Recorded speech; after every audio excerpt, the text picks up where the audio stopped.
when I started this channel, I never intended for my personal life to cross over into a channel about hair metal. Over the course of the 2 years, there's been times where I've talked about my personal life and my addiction and things like that. But that was never the point of the channel. But my dad died on Sunday, October 26th, 2 days after my birthday, after I turned 53. It wasn't unexpected. He was 84, and he had been not in good shape for quite a while, living in a home, and you know, I'll be honest, at the end we were hoping it would happen, because he had no quality of life. He wasn't speaking, he couldn't do anything, he just laid there. And so that was 3 days ago. It's Wednesday the 26th, and I'm like, you gotta get back on the horse and start doing videos. I put out videos the last couple days, but they were things that I'd recorded before he died. And I'm like, well, you gotta do, put out your stuff. This is what you do this channel. And so when I was sitting down, I was like gonna do an unboxing video of some stuff that I got, and I just thought, how am I going to do something and not talk about my dad, who is my stepdad? I'll get to that. I've done tributes to Ace Frehley and Ace Fincham, John Sykes, David Roach, and because obviously this is a music channel, but I'm like, how am I going to do tributes to those guys and not talk about the man who is responsible for a lot of what I am, I guess.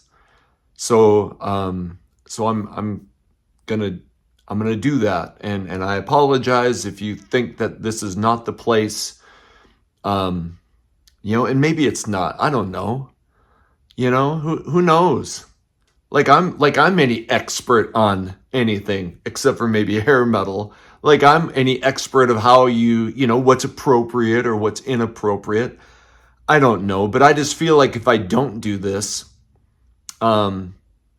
it's going to be hard for me to do anything until I do this on this channel. So I'm going to tell you about my dad. My parents got divorced when I was 4. So I don't really know my real dad. He was never a part of my life. I saw him a couple of years ago, and I feel like we kind of buried the hatchet. And he is still alive. He's 85. He lives in Washington State. I talked to him the day before. That's my biological dad. I talked to him before my stepdad, Richard, who is who I'm talking about. I talked to him the day before he died. But the man who raised me is my stepdad. And from here on out, I'm just going to call him my dad. And his name is Richard Rotenberger. So my parents get divorced in 1976. And a year later, though I don't really remember this, vaguely I do, a year later, Richard starts showing up. Okay, we were living in Great Falls, Montana. That's where I was born. And, my mom gets divorced, and suddenly this guy is around from time to time. And shortly after that, we end up moving back to North Dakota, which is where Richard lived, my dad, and where my mom was originally from. So we moved back, and suddenly, we're all living together. My older brother and sister probably have more vivid memories of this. I don't remember all of that stuff. I just suddenly I remember being in a house. I'm going to kindergarten in Wyoming, North Dakota, and we're living with my dad, Richard.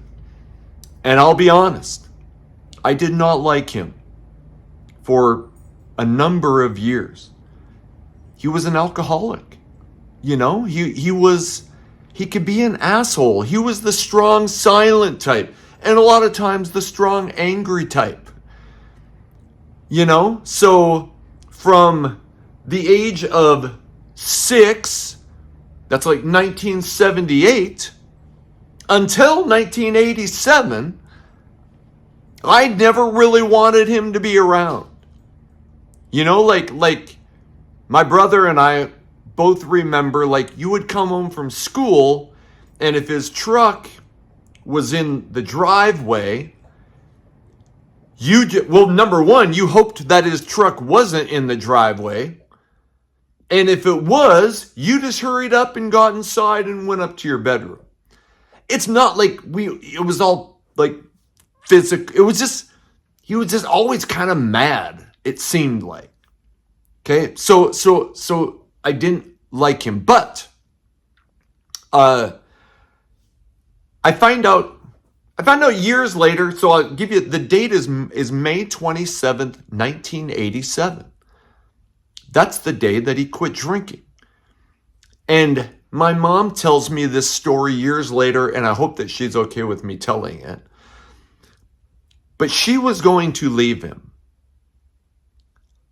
She just had enough of the booze, of the being pissed off at the world, of all of this, and she was going to leave him. And again, she's telling me this years later, the day she finally was fed up and said, we're leaving. I'm taking the boys and we're going to go get an apartment or something, but we are leaving. And Charlie's here. And so he goes out, and my brother and I, who were still around the house, my sister was already out of the house and in college. My brother and I were at a baseball game. We never knew this had happened. And so Dad goes out and takes something out of Mom's car so she can't leave. So, you know, we get home from this baseball game or whatever it was we were at. We have no clue what had happened, you know? So, but the next day, and my mom tells this, and I'm going to hopefully, I don't plan on getting emotional because it's been 3 days since he died. But he was like, you know, what, you're going to leave? Don't you love me anymore? And Mom says, like, love you anymore? I can hardly stand to look at you anymore. And he stopped drinking. Like, losing her and his family made him go, you know what? I'm going to fuck this up. So he puts the thing back in her car and she goes off to work. And he never has another drop. And again, Mom tells me, so I remembered, you know, being in school, and like, he built this. The guy was a genius carpenter. He could build anything. And he was like self-taught. He dropped out of high school like as a sophomore because his dad always needed his help on the farm and he missed so many days. The guy was a workhorse, a work machine, and he could fix anything and build anything. So anyway, like, suddenly he's building this ultralight plane. If you don't know what an ultralight plane is, one of those little planes, you know, and you can fly it, probably flies like 60, 70 miles an hour, you know, just this little single seater. And he built it over a year. And he never flew it.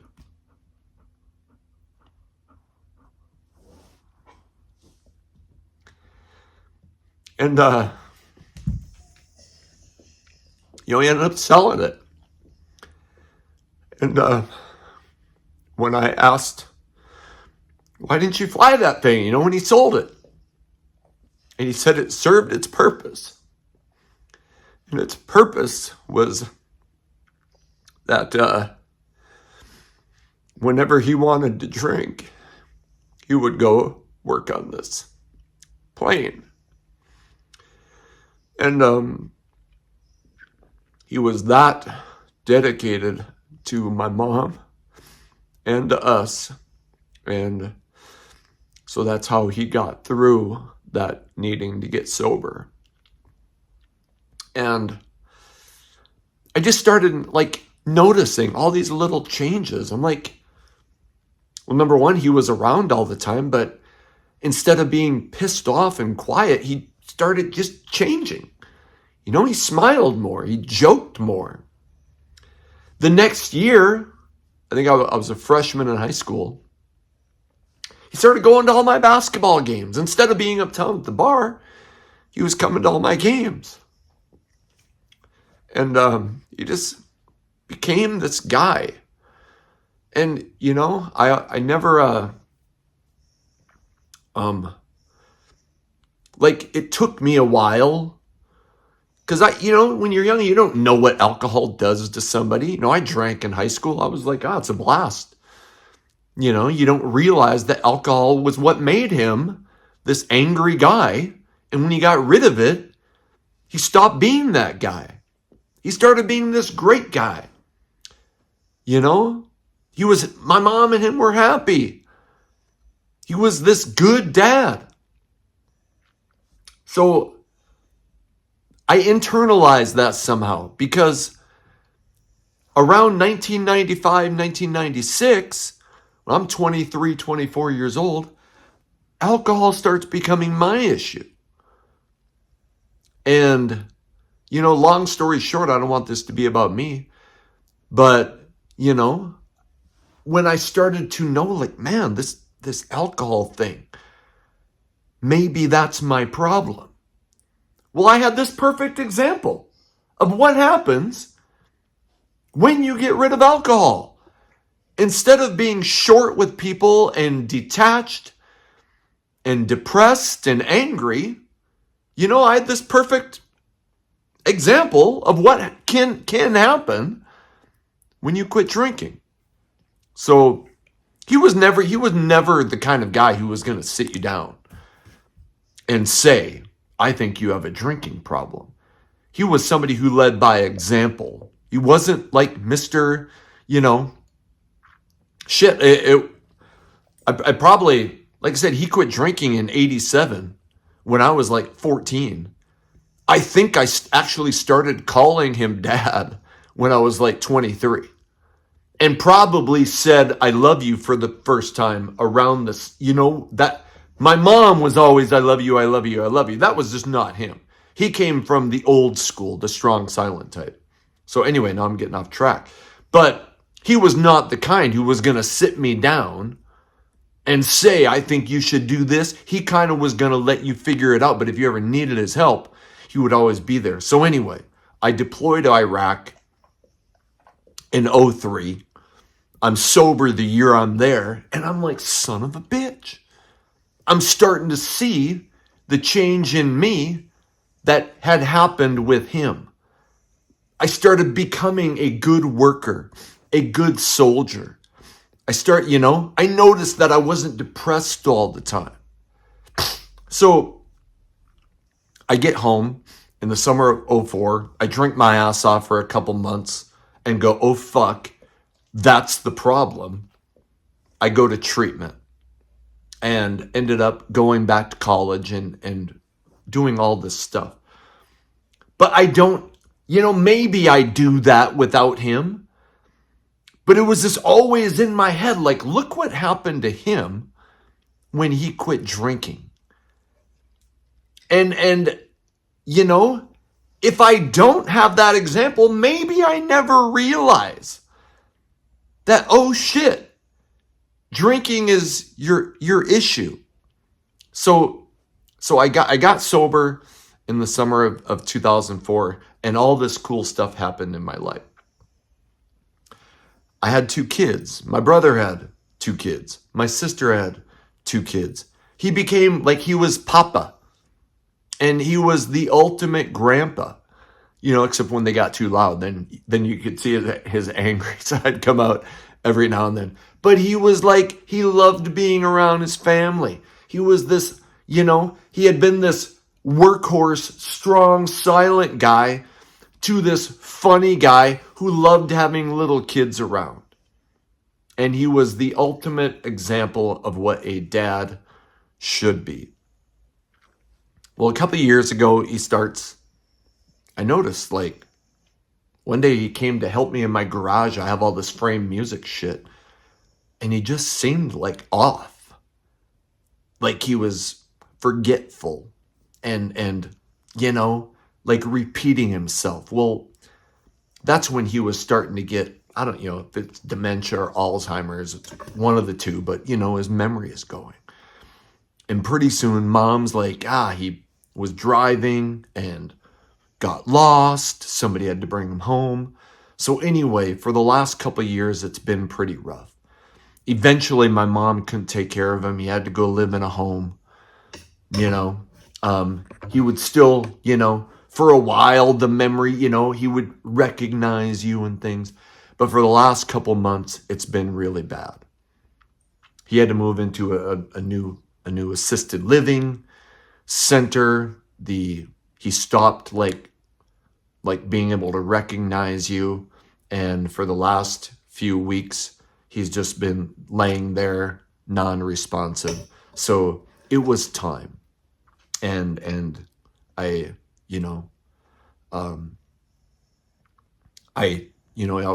Mom and I would say like obviously, you feel horrible saying, but you're like, it would be better if he went home. And because that was no way to live. So he passed away on Sunday, October 26th, and today is Wednesday, October 29th, and we're going to have his funeral October 31st. And I just wanted to do something for him and to let people know that you're never going to hear about a guy like Richard Rotenberger, but he was so important to the course of my life. And I'm not trying to, bless my dad, my real dad's heart for making me. And like I said, we patched things up, but Richard is my dad. He is the person who raised me. He is the person who set the example of what a man can do and what a man should do. And he was the most selfless. All he did was work and took care of his family. And I want people to know about him and to know that part of the reason I can do this stuff and the reason that I accomplish whatever it is that I accomplish is because he was my dad, and now he's gone, but he was so important to the history of me, and I'm glad that you know now who he is. Thanks a lot for listening.